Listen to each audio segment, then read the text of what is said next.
Hai Sobat Ngobras, kembali lagi bersama podcast BP2JK Sulawesi Tengah. Pada kesempatan kali ini, kita akan membahas pengadaan konstruksi dengan topik ngobrol tender itu simple.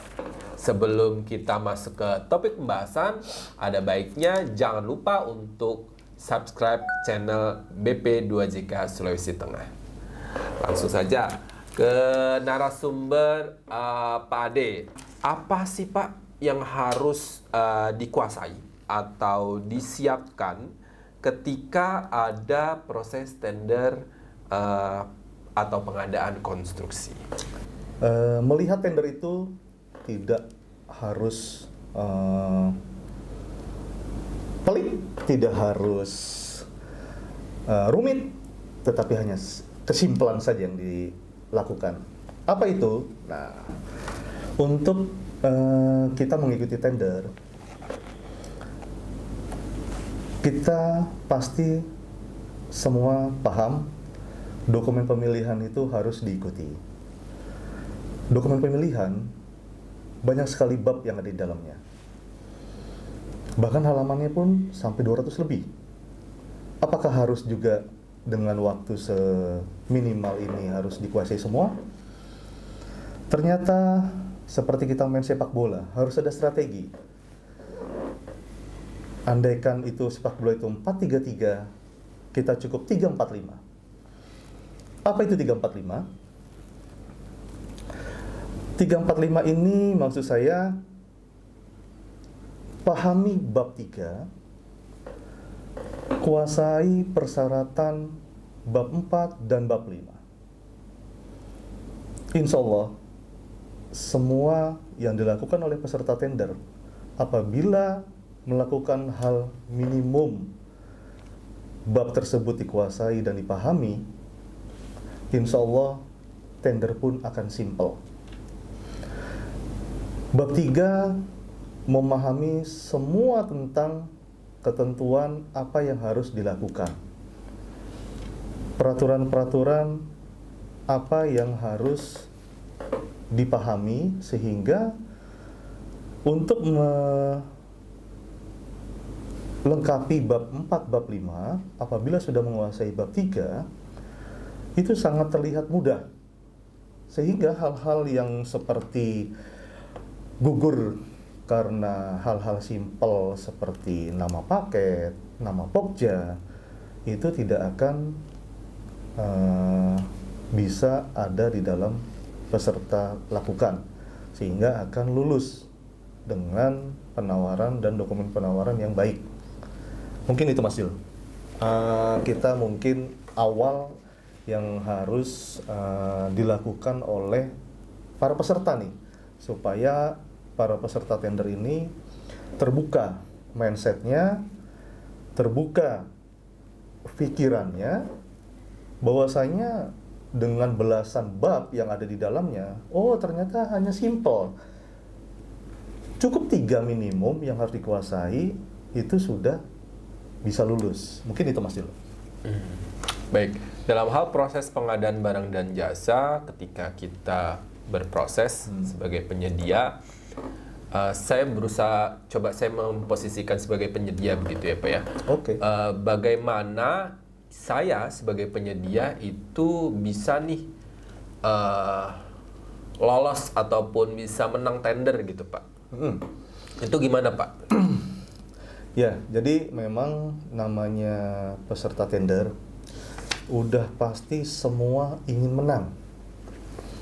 Ingin menangnya itu seperti apa sih yang baik? Seperti apakah membuat dokumen penawaran yang baik? Yang udah saya tadi awal lakukan, yang sudah awal saya utarakan, bahwasanya apabila penyedia atau peserta sudah mengikuti bab 4 dan bab 5, syarat-syarat itu sudah terpenuhi, dan ketentuan di bab 3 sudah sangat dipahami, itu akan mudah. Seperti contoh, pada bab 4 kita mungkin sama-sama mengetahui, bagi yang udah sering melakukan atau mengikuti tender ya di lingkungan instansi, terutama Kementerian Pekerjaan Umum dan Perumahan Rakyat, bahwasanya di bab 4 tersebut ada namanya syarat peralatan, personil manajerial, ada namanya rencana keselamatan konstruksi, ada ketentuan tentang jaminan penawaran, sehingga jika itu diikuti, itu sudah memenuhi syarat. Untuk bab 5, itu tentang administrasi keperusahaan. Seperti, ya mungkin namanya sudah membentuk suatu perusahaan, mungkin namanya SBU, itu pasti ada. Namanya NIB untuk sekarang ini, itu ada pasti. Untuk pajak dan sebagainya, itu juga pasti ada. Dan untuk pengalaman ataupun bahkan non pengalaman, itu pun diatur di dalam bab 5. Sehingga jika udah menceklis bab-bab tersebut sesuai, ya sudah aman. Dan itu lulus, kita by dokumen aja. Jadi kita semua kitabnya adalah dokumen pemilihan.